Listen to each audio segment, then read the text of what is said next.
ابو امامہ الباہلی رضی اللہ تعالیٰ عنہ جب وہ اس دین میں آئے، اسلام قبول کیا، غریب تھے، اپنی قوم والوں کے پاس گئے کہ جب وہ کھانا کھائیں گے تو میں ان کے ساتھ کچھ کھا پی لوں گا۔ جب انہوں نے کھانا پکایا اور سرو کیا تو کھانے لگے تو دیکھا اس میں دم مسفوح پکا ہوا ہے۔ دم مسفوح وہ ہوتا ہے جب بکرے کو ذبح کرتے ہیں نا، یا دمبے کو یا اونٹ کو نہار کرتے ہیں تو جو خون نکلتا ہے نا، اسے لوگ اس میں شامل کر لیتے ہیں اور اس کو پکاتے ہیں۔ کچھ روایت میں تھا کہ وہ خنزیر بھی اس میں تھا، جو کہ دونوں حرام ہیں۔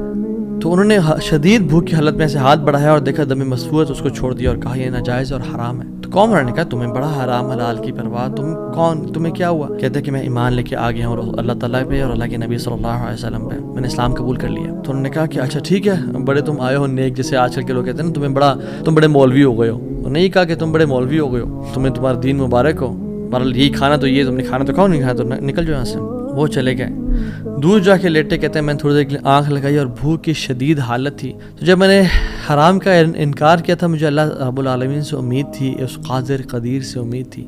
آنکھیں میں نے کھولی تو میں نے دیکھا ایک پیالہ پڑا ہوا ہے، اس کو جب میں دیکھا تو اس میں دودھ ہے، اور کہتے ہیں میں نے اس کو پیا بسم اللہ پڑھ کے۔ کہتے ہیں کہ اس سے زیادہ میٹھا، اس سے زیادہ سفید اور اس سے زیادہ ٹھنڈا دودھ میں نے آج تک اپنی زندگی میں نہیں پیا تھا، اتنا خالص دودھ۔ کہتے ہیں میرا تو پیٹ بھر گیا اور میری رگیں سیراب ہو گئیں اور پورے نا، یعنی جو ایک ڈرائنیس تھی میرے اندر بھوک کی وجہ سے، وہ بالکل ختم ہو گئی۔ کچھ دیر بعد قوم کے لوگ آئے اور کھانا لے کے آ گئے کہ ابو ماما تو ہمارے قوم کا ہے، تو ہمارے برادری کا ہے، چلیے کھانا کھا لیں۔ تو انہوں نے کہا کہ میں حرام نہیں کھاتا اور مجھے میرے رب نے پلا دیے دودھ۔ تو وہ انہوں نے کہا کہ ابو ماما تو نے ایک تو پہلے دین کو چینج کیا، پھر تو اسے جھوٹ بولنے شروع ہو گیا ہے، کیا مسئلہ ہے تیرے ساتھ، کوئی مسئلہ ہے؟ تو انہوں نے کہا نہیں میں جھوٹ نہیں بول رہا، میں اسلام قبول میں نے کیا اور میرے رب نے مجھے، جس رب پہ میں مان لے کے آیا ہوں، اس نے مجھے دودھ پلایا اپنی طرف سے۔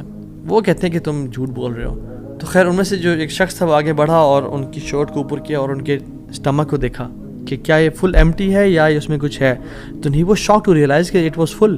وہ بڑے حیران ہو گئے۔ تو انہوں نے کہا کہ جس رب پہ میں مان لے کے آیا ہوں نا، اور میں نے حرام کے لقمے کا انکار کیا ہے، اس رب نے مجھے دودھ پلایا ہے۔ اور ابو امامہ الباہلی رضی اللہ عنہ کی یہ کیفیت کو دیکھ کے ان کا سارا قبیلہ انہوں نے اسلام قبول کر لیا۔ تو اگر ہم حرام کا انکار کرتے ہیں اپنی زندگی میں، we make it a point کہ حرام لقمہ ہم نے نہیں کھانا، تو اللہ تعالیٰ کس طرح سے اپنی قدرت کے مناظر ہمیں دکھائیں گے۔ دیکھیں، ہمیں اگر اللہ تعالیٰ کی قدرت کے مناظر اپنی زندگی میں دیکھنے ہیں نا، اور ہم چاہتے ہیں کہ اللہ تعالیٰ ڈائریکٹ انٹرفیئر کریں اور ہماری زندگی کو آسان کریں، تو ہم نے حرام لقمے سے دور رہنا ہے۔ کہہ دیں لوگوں کو کہ نہیں کریں گے ہم بینک کی جاب، نہیں کھائیں گے ہم سود، نہیں بولیں گے ہم جھوٹ، ہاں بھوکے مر جائیں گے لیکن ہم گناہ نہیں کریں گے، ہم جھوٹ، ہم حرام لقمہ نہیں کھائیں گے، 8,000 پہ گزارا کر لیں گے، 15-20,000 پہ گزارا کر لیں گے، جتنی تنخواہ ہے اس پہ گزارا کرنا سیکھیں، لیکن حرام نہیں کھائیں گے۔ اور پھر دیکھیں اللہ تعالیٰ کس طرح سے آپ کے رزق میں، آپ کے گھر میں، آپ کے اہل و عیال میں، آپ کی زندگی میں برکتیں لے کے آتا ہے اور مشکل سے آپ کو نکالتا ہے۔